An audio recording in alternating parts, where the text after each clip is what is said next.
तो हेलो मेरे प्यारे दोस्तों, कैसे हैं आप सभी। उम्मीद करता हूँ आप सभी बहुत अच्छे होंगे। तो दोस्तों आज के इस वीडियो में जो हम लोग, जैसा कि आप लोग बोर्ड पे देख रहे होंगे कि आज जो है हम लोग वर्णिका का चैप्टर 2 जिसका नाम है ढहते विश्वास, बहुत ही मजा आएगा दोस्तों। यह कहानी आप लोग को आज सुनने में, थोड़ी सी दुख भरी कहानी ये जरूर है, लेकिन सुनने में बहुत मजा आएगा, ठीक है। और यकीन मानिए इस कहानी को अगर आप लोग आज पूरा वीडियो देख के सुन लेते हैं ना, तो इससे जो है ना, इस कहानी के अंदर से एग्जाम में अगर एक भी क्वेश्चन आ जाए, या फिर लॉन्ग क्वेश्चन हो या फिर शॉर्ट क्वेश्चन हो, तो कोई भी क्वेश्चन आ जाए आप लोग फटाक से बना दोगे, यकीन मानो, ठीक है। बस आप लोग दोस्तों हम पे ट्रस्ट कीजिए। मैं आप लोग कहानी इस तरह सुनाऊंगा ना कि आप लोग को जो है ना सुन के बहुत मजा आएगा। जिस तरह आप लोग को बचपन में दादी कहानी सुनाती थी ना, उसी तरह आज आप हमसे सुनिए और बहुत ही मजा आएगा ये कहानी सुनने में। आप लोग बोर्ड पे देख ही रहे होंगे कि किस तरह मैंने ये फोटो बना रखा है। बहुत अच्छे से मैं आप लोगों को समझाऊंगा। इसके अंदर से एक भी क्वेश्चन नहीं छूटेगा आप लोग को एग्जाम में, ये मेरा वादा है, ठीक है। तो आप लोग भी एक प्रॉमिस कीजिए कि आप लोग भी इस वीडियो को लास्ट तक देखिए। और दोस्तों अगर आप लोग कहानी अच्छा लगेगा सुनने में, तब जाके आप लोग वीडियो को लाइक जरूर कीजिएगा एंड कमेंट करके बताइएगा कि आपको यह कहानी कैसा लगा। तो चलिए दोस्तों आज की इस प्यारे से कहानी को शुरू करते हैं। तो आइए दोस्तों हम लोग क्या करते हैं, सबसे पहले इस कहानी का जो है लेखक परिचय के बारे में जान लेते हैं। लेकिन उससे पहले मैं आप लोग बता दूं कि आप लोग पहले चैनल को सब्सक्राइब कर लीजिए, क्योंकि आप लोग चैनल को सब्सक्राइब नहीं करते तो आप लोग भाग जाते हो और कहानी सुन के चले जाओगे, सब्सक्राइब नहीं करोगे। इसलिए पहले चैनल को सब्सक्राइब कर लीजिए, फिर मैं आप लोग कहानी सुनाता हूँ। कर लिए, चलिए आइए। बहुत अच्छा। सबसे पहले देखिए, मैं आप लोग को जो लेखक परिचय के बारे में थोड़ा सा बताऊंगा, क्योंकि आधा क्वेश्चन जो है लेखक परिचय से ही आता है, ठीक है। हिंदी का मतलब ये है कि आधा क्वेश्चन लेखक परिचय और आधा क्वेश्चन जो है कहानी के अंदर से आएगा। तो सबसे पहले लेखक परिचय जानना बहुत ही जरूरी है। तो यहाँ पे आप लोग जैसा कि देख सकते हैं कि मैंने लिख लिया है कि वर्णिका पार्ट 2 ढहते विश्वास कहानी का नाम है। जिसके लेखक कौन है, तो जिसके लेखक है सात कोरी होता। लेखक का नाम क्या है, सात कोरी होता। आप लोग शिद्दत से पूरी वीडियो को देखिएगा, कान में एयरफोन लगा लीजिए या फिर हेडफोन लगा लीजिएगा, कुछ भी लगा लीजिए ताकि आप लोग को अच्छे से कहानी सुनाई दे, ठीक है। और मेरी बातों को आप लोग अच्छे से सुन सके, तब जाके अच्छे से समझ में आएगा कहानी, ठीक है। तो यहाँ पे क्या है, लेखक का नाम सात कोरी होता। और इसको मैं आप लोग को लेखक के नाम जो हो गया, भाषा हो गई, ये सब ट्रिक से याद करने के भी मैं आप लोग को बताऊंगा, ठीक है। कैसे आप लोग को याद रखना है एग्जाम तक, एग्जाम तक क्या पूरा जीवन भर याद रहेगा, ऐसा ट्रिक मैं आप लोग को बता दूंगा, ठीक है। तो यहाँ पे है लेखक का नाम क्या है, सात कोरी होता। जिसका जन्म कब हुआ है, यानी लेखक का जन्म कब हुआ है, 29 अक्टूबर 1929। ये आप लोग को याद रखना है कि लेखक का जन्म कब हुआ है, तो 29 अक्टूबर 1929 में हुआ है। अब यहाँ पे देखिए जन्म स्थान कहाँ है लेखक का, तो मयूरभंज, जो कि कहाँ पे है, उड़ीसा में है। मयूरभंज में हुआ है, जो कि कहाँ पे है, उड़ीसा में है।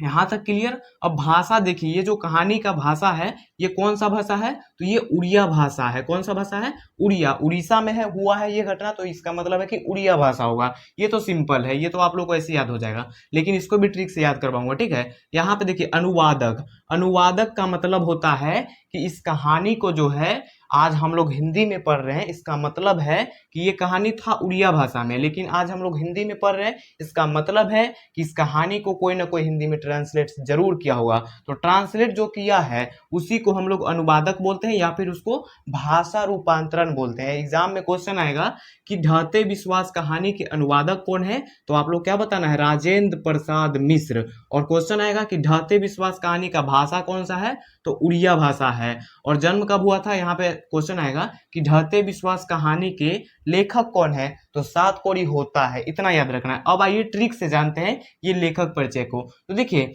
ये कहानी का नाम है ढहते विश्वास। ढहते विश्वास का मतलब समझते हैं, किसी पे से विश्वास ढह जाना। ढह जाना मतलब उड़ जाना, यानी कि किसी पे से विश्वास जो है ना, हट जाना, उड़ जाना, ये सब बोल सकते हैं। तो इमेजिन कीजिए आप लोग माइंड में कि किसी पे से विश्वास उड़ गया, यानी कि किसी पे से विश्वास जो है ढह गया।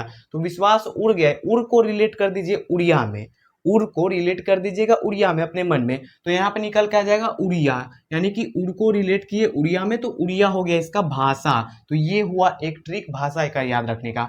अब यहाँ पे दूसरा ट्रिक है लेखक का नाम याद रखने का। देखिए आप लोग अक्सर गांव घर में रहते होंगे, तो जब झगड़ा होता है, आप लोग बस माइंड में, आप लोग को ट्रिक है, इसको आप लोग को सीरियस नहीं लेना, ठीक है। जब देखिए गांव घर में आप लोग अगर रहते होंगे तो झगड़ा होता है, तो वहां पे आप लोग को अक्सर गाली मतलब सुनने को मिलता होगा कि तुमको जो है ना 7 जन्म तक कोड़ी फूट जाएगा। क्या हो जाएगा, कोरी हो जाएगा। तो उस कोरी को जो है ना रिलेट कर देना है 7 कोरी में। यही बात को आप लोगों को ध्यान रखना है कि उस कोरी को आप लोग को रिलेट कर देना है 7 कोरी में। तो 7 कोरी होता हो गए इनके लेखक का नाम। ये था हमारे पास ट्रिक। और यहाँ पे ये जन्म तो आप लोग को ऐसे याद हो जाएगा 1929 उड़ीसा का ये मतलब लेखक का स्थान है, मतलब जन्म स्थान है। तो ये सब क्लियर हो गया।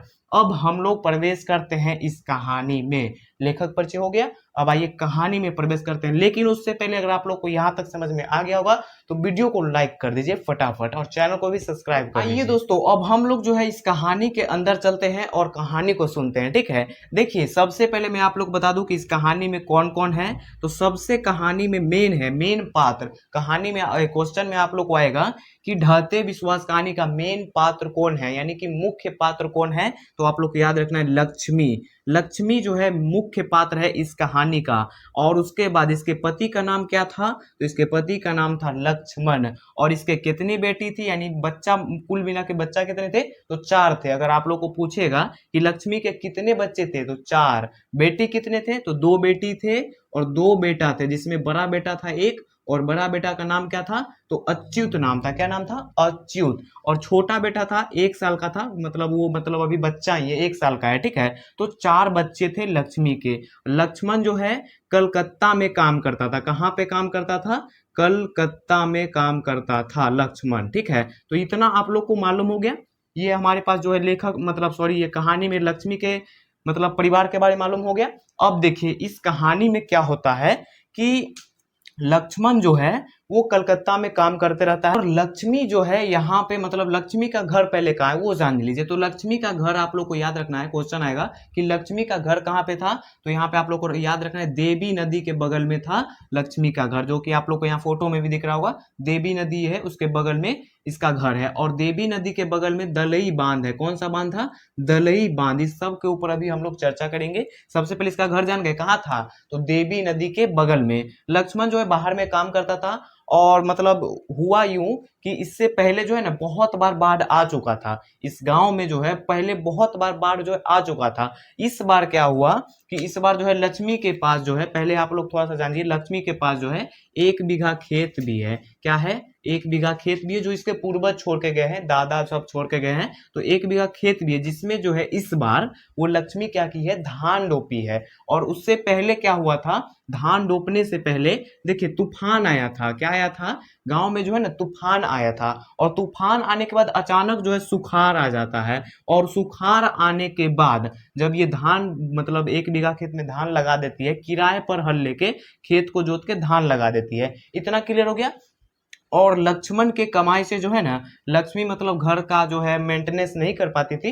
तो वो थोड़ा सा जो है ना एक गांव के तहसीलदार नामक एक व्यक्ति थे, थोड़ा अमीर व्यक्ति थे, इनके यहाँ थोड़ा मोड़ा काम भी कर लेती थी लक्ष्मी। तो इनके जो यहाँ काम कर लेती तहसीलदार के यहाँ, तो कुछ पैसा मिल जाते थे, तो अपने और परिवार का जो है अच्छे से ख्याल रखती थी। इतना हो गया। तो उसके बाद देखिए क्या होता है कि मतलब इतना तो आप लोग जान गए ना कि उसके पास 1 बीघा खेत था। क्वेश्चन आएगा एग्जाम में कि लक्ष्मी के पूर्वज कितने खेत छोड़ के गए थे, तो आप लोग को याद रखना है 1 बीघा। और उसके बाद फिर क्वेश्चन आएगा कि लक्ष्मी जो है किसके यहाँ काम करती थी, तो तहसीलदार के यहाँ। किसके यहाँ, तहसीलदार के यहाँ। और उसके बाद पहले तो तूफान आया, उसके बाद सुखार आया, उसके बाद ये धान लगा दी। जब धान जो है ना सूखने लगा, उसके बाद ये ना मतलब अब धान सूखने लगा तो कोई भी क्या चाहेगा कि अब बारिश हो जाए। तो वही हुआ, सभी गांव वालों ने सोचा कि अब बारिश हो जाए। तो बारिश अब होना स्टार्ट हो गया। अब क्या हुआ कि अब गांव में जो है ना बारिश होना स्टार्ट हो गया। और बरसात दोस्तों इतना बरसात हुआ, लगभग 1 महीना तक बरसात होते हुआ। कब तक हुआ, 1 महीना तक जो है ना लगभग बरसात होते रहा, रुकने का नाम ही नहीं ले रहा था। सबको लगने लगा कि यहाँ पे देखिए देवी नदी जो है ये मतलब पूरा भर गई, एकदम पूरा 1 महीना तक बरसात हुआ तो भर ही गई। अब उसके बाद यहाँ पे ये दलई बांध था बगल में, ये भी अब जो है पूरा भर गया था। अब जो क्या किया कि यहाँ पे जो गांव के लोग थे, यहाँ पे गांव के लोग क्या किए, ये देवी नदी को यहाँ पे दलई बांध को अब बनाने में लगे, बरसात में ही बनाने में लग गए। बरसात भी हो रहा है और दलई बांध को भी सब बनाने में लगा है, जिसमें से जो है गांव में के कुछ आदमी का नाम निकल के आया है, वो मैं आप लोग को बता देता हूँ नाम क्या क्या है। तो नाम है गुण निधि और उसके बाद है अच्युत जो कि लक्ष्मी का बड़ा बेटा है, और उसके बाद नाम है शंकर, उसके बाद है मकरा, फिर चंद्रा। ये कुछ गांव वालों के नाम है, ठीक है। ये सब जो है मिलकर 15 20 25 लोग जो है मिलकर दली बांध बनाने में लग जाते हैं। बारिश होते रहता है, रुकने का नाम ही नहीं लेता है, और ये सब जो है बांध बनाने में लगे रहते हैं। तो एक दिन क्या होता है कि गुण निधि जो है, आप लोग को ये गुण निधि आप लोग जो देख रहे हैं इसके ऊपर क्वेश्चन एग्जाम में आएगा कि गांव के पढ़े लिखे लड़के कौन थे। तो आप लोग को याद रखना है गुण निधि, इसके नाम में ही आप लोग को गुण दिख रहा होगा, तो गुण से पता हो जाएगा कि गुण निधि जो है बहुत मतलब पढ़े लिखे इस गांव के आदमी था, ठीक है, वो लड़का था, ठीक है। तो ये क्वेश्चन आप लोग को एग्जाम में जरूर पूछेगा कि गांव के पढ़े लिखे लड़का कौन था, तो गुण निधि। उसके बाद यहाँ पे लक्ष्मी का बेटा का नाम क्या था, अच्युत। तो ये यहाँ इतना क्लियर हो गया। उसके बाद देखिए क्या होता है, जब एक दिन गांव में मतलब अब पूरा फैल जाता है कि अब जो है यहाँ पे ये दलई बांध रुकने वाला नहीं है, अब ये तोड़ के यानी टूट के अब पानी गांव में प्रवेश कर जाएगा। तो यहाँ पे जो है ना लक्ष्मी जो है क्या करती है, लक्ष्मी के घर के बगल में एक टीला होता है। टीला मतलब समझते हैं ना, टीला नहीं मतलब चबूतरा, बैठने वाला जो होता है वो चबूतरा होता है। तो लक्ष्मी यहाँ पे जब चबूतरे पे चढ़ के देखती है ना, तो यहाँ पे ये सिर्फ बांध दिखता है, जो बगल बगल से बांध है ना वो दिखता है। अगर लक्ष्मी छप्पर पे, यानी कि ये छप्पर है, घर का छप्पर है जो कि कौन सी का बना हुआ है, पुआल का बना हुआ है। पुआल समझते हैं ना, पोआ पूला जो समझते हैं, पोरा जो गांव में आप लोग देखते होंगे धान से जो निकलता है, वही पुआल का मतलब छप्पर बना हुआ है, और दीवार जो है वो मिट्टी का है। तो अगर छप्पर पर से चढ़ के देखने पर ये पानी दिखता है, बांध का अंदर में जो पानी है वो पानी दिखता था। अगर यहाँ पे चबूतरा पे चढ़े तो सिर्फ बांध दिखता था, लक्ष्मी अगर देखती थी तो दिखता था उतना, ठीक है। तो एक दिन क्या हुआ कि पूरा जो है पूरा हो हल्ला हो गया कि अब जो है गांव में पानी प्रवेश हो जाएगा। तो यहाँ पे सरपंच जी गांव के जो थे वो गुण निधि को बोल दिए कि गांव में जो है इंफॉर्मेशन, यानी कि किसी के द्वारा संदेश भेज दो कि अब पानी रुकने वाला नहीं है, अब सब जो है टीले की ओर भाग जाए। यहाँ पे टीला है ना, यहाँ पे देखिए टीला, टीला की ओर अब सभी लोग को बोल दो चले जाने के लिए। तो टीला के बगल में एक स्कूल भी था। तो कुछ लोग, अब देखिए 2 4 गांव के लोग हैं वो सामने, तो वहां पे क्या होगा कि अब कुछ लोग जो है टीला पे ऊपर चढ़ गए और कुछ लोग जो है स्कूल में चले गए। और टीले के ही ऊपर में था चंडेश्वरी मंदिर। कौन मंदिर, चंडेश्वरी मंदिर था टीले के ऊपर। इस भगवान के ऊपर इस गांव वाले को पूरा विश्वास था, ठीक है। तो कौन सा मंदिर था, एग्जाम में आएगा, तो चंडेश्वरी मंदिर। तो सब लोग को क्या बोलते हैं सरपंच जी कि टीला के ऊपर या फिर स्कूल में के इधर चले जाने के लिए सबको बोल दो।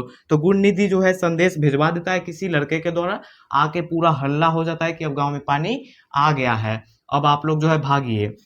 उसके बाद क्या होता है, बाढ़ भी आइए गया है, पूरा हो गया इतना। अब उसके बाद क्या होता है कि यहाँ पे अच्युत जो है इसका बड़ा बेटा, ये तो वहीं पे रहता है। ये दिन रात एकदम पूरा सभी लड़के के साथ, यहाँ पे देख रहे हैं कि नाम निकल के है शंकर, चंद्रा, मकरा, ये सभी लड़के के साथ जो है मिलकर बांध को रिपेयर यानी बनाने में लगा हुआ रहता है कि पानी न निकले न टूटे। लेकिन कहीं से न कहीं से यहाँ पे मान लीजिए कि एक जगह था तार का गाछ, और तार के गाछ के ही पास से मतलब जो है ना पानी छिलक जाता है, बांध के इस पार जैसे ही छिलका बस पूरा बांध तोड़ देता है। अब जो है ये लक्ष्मी जो है ये मतलब पूरा चिल्ला चिल्ला के इसको बुलाती है अपने बड़े बेटे को कि अच्युत कहाँ हो बेटा, कहाँ हो बेटा।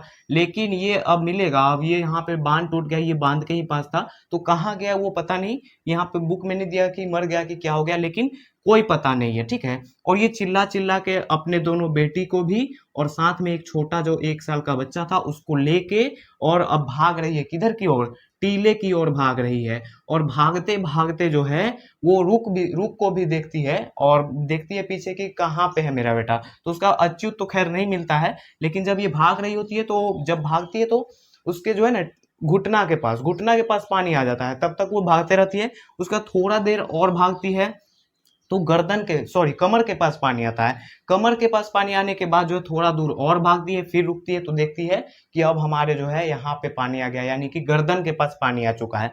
तब उसको जो है ना नजर पड़ता है एक बरगद का पेड़ होता है, उसको नजर पड़ता है।